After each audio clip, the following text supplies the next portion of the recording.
Salut tout le monde, c'est Shinzé pour Adapte un Motard. Alors ce mois-ci, j'ai envie de te conseiller un bouquin, toujours pour rester dans la lignée du développement personnel et de l'entrepreneuriat, tout ça. C'est un livre qui m'a permis de revoir complètement mon rapport avec l'argent. Ce livre, c'est Père riche, Père pauvre de Robert Kiyosaki. Au passage, je remercie Hello pour m'avoir conseillé ce bouquin.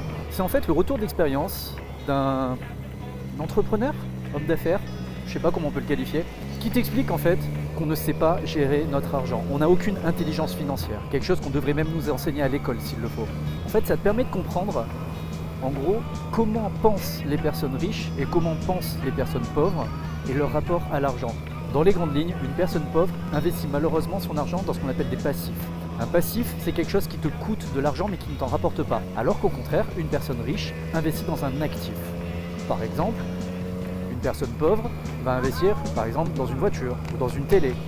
Alors qu'une personne riche va investir par exemple dans de l'immobilier à des fins locatives. Toujours pareil, ça va dépendre de ton cas de figure, de ton usage. Acheter une voiture, par exemple, pour la majorité d'entre nous, ce sera un passif.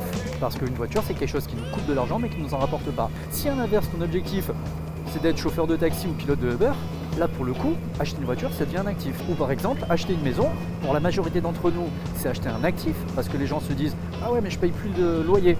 Ouais, mais par contre, tu payes un crédit. Donc en final, la majorité, tu payes des dettes. Alors que si tu achètes un petit studio, par exemple, pour le mettre en location, tu as investi dans un actif.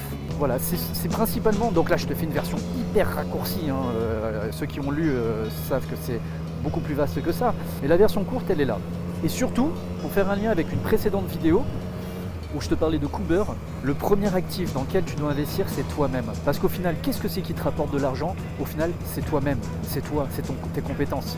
Quel que soit le métier que tu fais. Un jour, j'ai eu l'occasion de discuter avec des entrepreneurs et je leur posais la question justement, quel est ton premier outil de travail? Alors le terrassier me répondait, c'est son tractopelle. La secrétaire me dit, c'est son ordinateur, etc.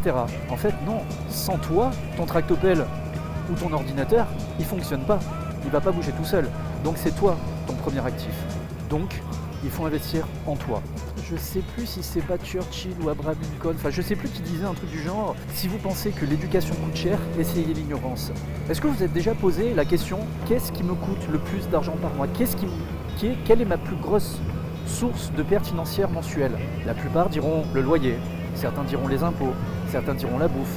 Non, ce qui nous coûte le plus d'argent, c'est notre ignorance. Alors si j'ai un conseil à te donner, si tu es dans cette démarche justement de revoir ton rapport avec l'argent ou de te lancer dans l'entrepreneuriat, être entrepreneur, c'est pas juste déposer un statut et créer une entreprise, c'est carrément revoir son mode de vie. Prendre conscience que c'est une démarche globale où effectivement ton business est une des composantes, mais également toi, ta santé, ton moral, ton environnement, c'est un tout. Donc je te conseille vivement de lire ou d'écouter mon livre audio Père riche, Père pauvre de Robert Kiyosaki.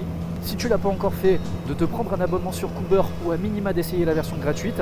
Et je le redis encore, la semaine de 4 heures de Tim Ferriss, Votre temps est infini de Fabien Olicard. Tout ça vraiment c'est des pépites. Et je crois que je te l'ai déjà dit mais je te le redis encore, n'attends pas d'avoir de l'inspiration pour passer à l'action. C'est le contraire qu'il faut faire.